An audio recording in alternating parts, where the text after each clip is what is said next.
How did early missionaries settle on the specific word of God to refer not only to the highest being in the Christian faith, God with a capital G, but also refer to a class of supernatural beings, gods, in general? Like all words, they have a history and origin. If the Hebrew Bible uses Elohim and Greek uses Theos for God, how did translators settle on God for Germanic? The Gothic Bible appears to be our first usage of the word, translated in the 4th century from Greek to the Gothic language. Bishop Wulfila, the translator, needed a substitute for Greek Theos, and the word gut seems to have sufficed. It appears as G and then the letter thorn, with a horizontal line over it, but clues from other words like Gudefarts and Gudhas, God-fearing and Jewish temple, respectively, lends us to believe it was a U in the middle between these two letters. So G-U thorn, gut. But as mentioned in the last video on the Lombards, just what did the word God or gut mean before its translation context to Christianity? What are its etymological roots? What led Wulfila to associate Greek theos with Germanic gut? For a word so commonly used, from emotive curses to Valley Girl memes like oh my god, this answer isn't so simple. Perhaps fitting for the Almighty to remain elusive as ever, down to the name we use for him. As stated in the Lombard video, there seems to be a few different options for Germanic that referred to powerful supernatural beings like Onsus or Old Norse As or Regan, but those perhaps are too controversial of choices, since although they did mean gods, they might be too associated with the pagan cults, like that of Odin, Thor, Freyr, Tyr, etc. So clergymen needed something broader perhaps, less specific, but also plural. Old Norse gut or Regan were governing ruling forces and gender neutral. In Gothic, masculine nouns end in S, while in Old Norse, masculine nouns end in R, which we can see are absent from Gothic gut and Old Norse gud, assuring us that they were once neutral. Old Norse gut also does some vowel shifting to an O or got at some point, possibly from Christian influence, possibly from linguistic mutation in general. It even apparently adds a V after the vowel, but I am terrible at pronouncing that stuff, so don't take my word for it. And although the pun possibilities are apparent, this Old Norse term for God, os, plural Asir, is cognate with Old English os, and can be found in names like Oswald, God ruler, and Oscar, God spear. But the term os is inherently tied up with Odin and the Germanic heathen bunch, so the Christian God is never apparently referred to as such in this vernacular form. And as we established in the Lombard video, God is also apparently not a contraction of Godin, the name of Odin used by the Lombards. So let's try taking this word God to Jerry Springer. So let's take a look at readily available etymological sources for God and see where it takes us. Or how I'll eventually Rube Goldberg, Olden, and Shakespeare into all of this, as usual. So God, from Old English God, supreme being, deity, the Christian God, image of God, godlike person. From Proto-Germanic Guthon, Old Norse gut, Gothic gut, which is of uncertain origin, perhaps from Proto-Indo-European gut, that which is invoked. Some trace it to Proto-Indo-European gutu, poured, from root gu, to pour a libation. Source of Greek kain, to pour, also in the phrase kutagaia, poured earth, referring to burial mounds. Originally a neuter noun in Germanic, the gender shifted to masculine after the coming of Christianity. Old English God probably was closer in sense to Latin numen. A better word to translate deus might have been Proto-Germanic Ansus, but this was only used of the highest deities in the Germanic religion and not of foreign gods, and it was never used of the Christian God. So God, according to this source, stems from Proto-Germanic Guthon of unknown origin. From here, two major parental figures are suggested for this Proto-Germanic Guthon root. We either get gut, that which is invoked, or gutu, poured, from gu to pour as in a libation, or a liquid or a sacrifice maybe of some sort. If we go to a Proto-Germanic entry for Guthon or Gouda of Goose Cronin's 2013 Etymological Dictionary of Proto-Germanic, first Gouda, God, Gothic gut, right, with no accepted etymology.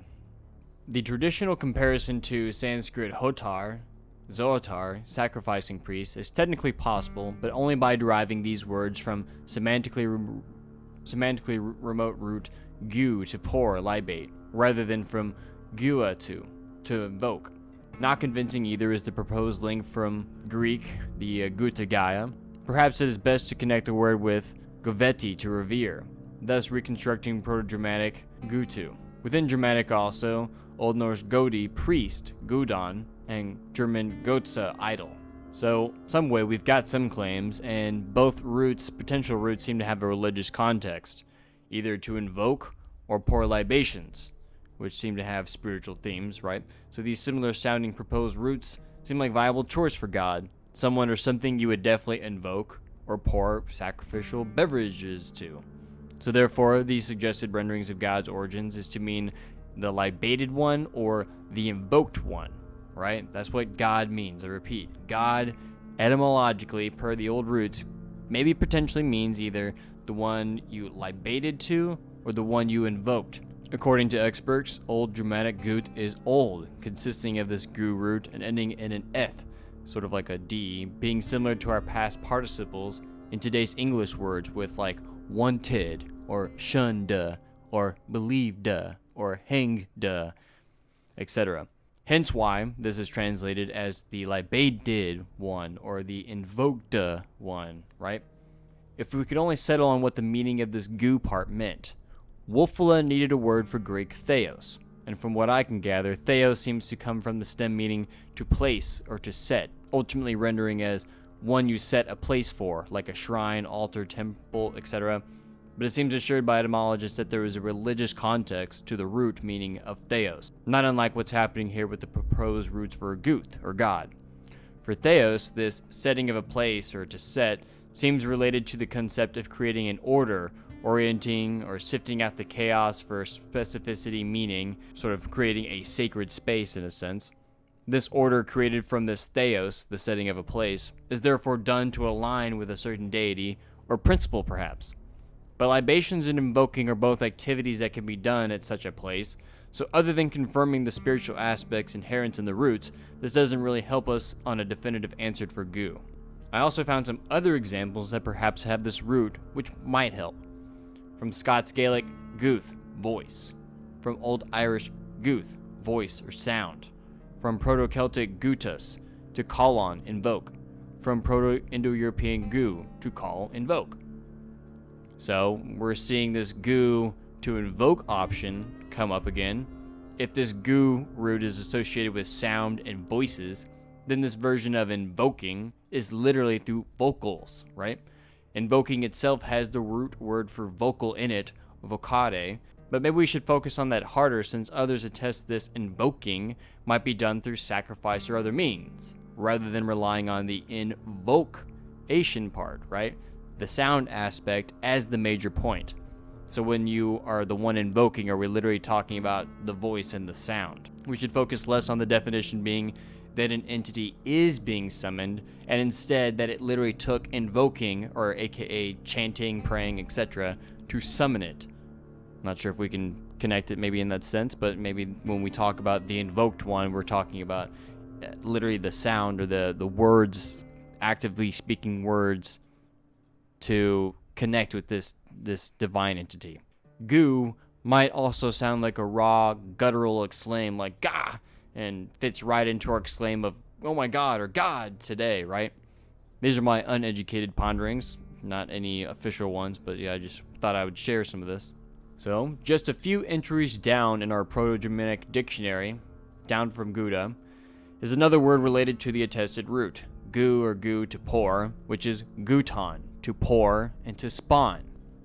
Gothic guton, to pour, Dutch giet, to pour, and gaben, to pour, is related, and scholar Calvert Watkins suggested that Germanic god was the libated one, the one you poured something to, or that you summoned through pouring, or the act of sacrificing. Gothic guton, to pour, appears related to the word Goth itself. The Goths were called Goti by their non-Germanic neighbors. It had no H, and the THF is a holdover from the Greek spelling theta, And Anthony Lieberman, a etymologist, points out that this has been retained in names like Goethe, which apparently means God, right? Just like from the famous Wolfgang von Goethe. And I had no idea what Goethe meant prior to this investigation, but I find it potently ironic that the name God is shared by a famous artist known for his rendition about a deal with the devil, namely that being Faust. And they forget that Goethe's Faust is related to Shakespeare contemporary Christopher Marlowe and his Dr. Faustus. See, I managed to do it and get Shakespeare into this equation.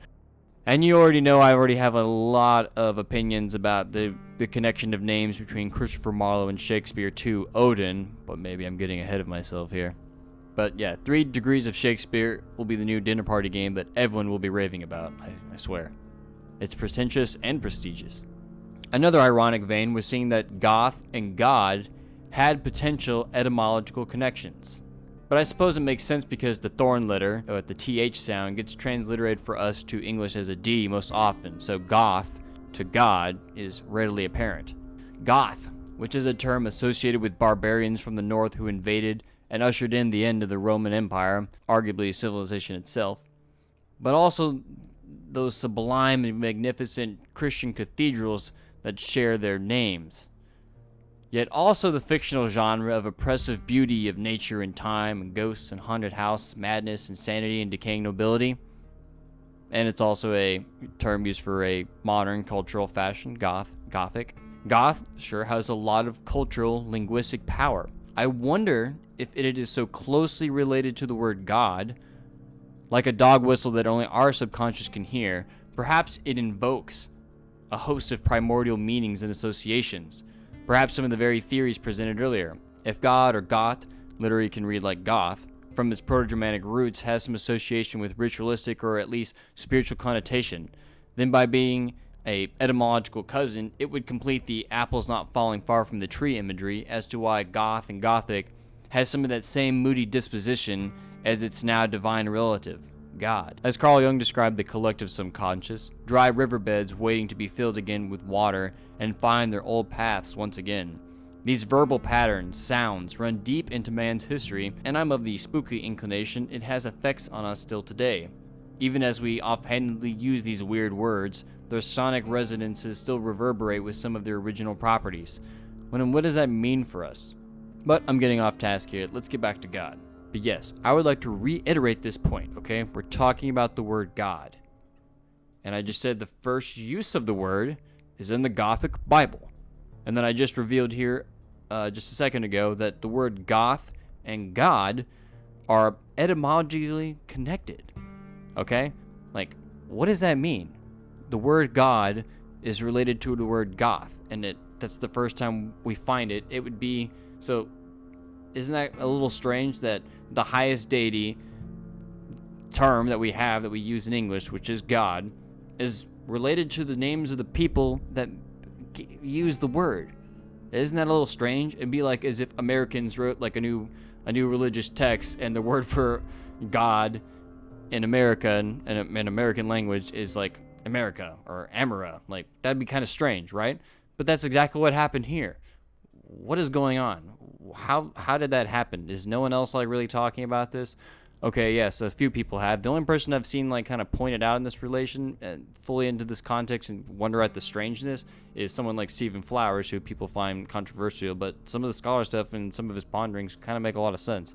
So yeah, I don't know what to make of that, but I would really love to hear people's thoughts on the utter weirdness, right? You already know I'm obsessed with the word weird. The utter weirdness of this word being connected to the Goths. And that was like my ponderings here, is like, is that why Gothic is so powerful? Is that why it has this sort of like extra oomph to it, is because it's connected to this like religious spiritual aspect, or proposed spiritual aspects of the word God itself, right? But all these etymologists, it has something to do with invoking or sacrificing to, or of some sort, right? With interacting with a higher power. More on that in the next video essay. Indo-European scholar Karl Brugmann suggested that God was allied to Sanskrit adjective guras, horrible, and Old English gririn, sorrow. The sound complex in guros has a long O in it, guros, which might have been an imitative one, like we use today to scare someone, like boo, boo, or whisk someone away, shoo, shoo. So I take it that if God or goth came from guros with this in mind, it would mean that God would have been a spooky supernatural being or force, and a motive that conjures fear with a howl. Invoked, might I suggest, like from earlier? Reminds me of the Ga or God mentioned earlier as examples of possible evolution of this root, of this emotive exclaim. Ga or goo, as an emotive, could be used to scare another and make exclaim of one's own surprise, like, God's gonna get you. Old English grin, sorrow, that Lieberman is referring to, I assume is either grin or grira, both carrying the same meaning of being generally bad, terrible, dreadful, grim. I wonder if Old English gririn is related at all to Old Norse yig, to mean terrible, horrible, part of the name Yggdrasil, to mean the terrible horse. Ygr, the terrible one, is also a frequent Odinic name. No clue if related at all, just documenting my thoughts. In other news, it seems like God will have to wait now for a definitive answer. In the next part, we'll see how closely God and goth actually get, and what other etymological significances we can find lurking about. We'll be talking a lot more Beowulf and Tolkien. And we'll see you all in the next video.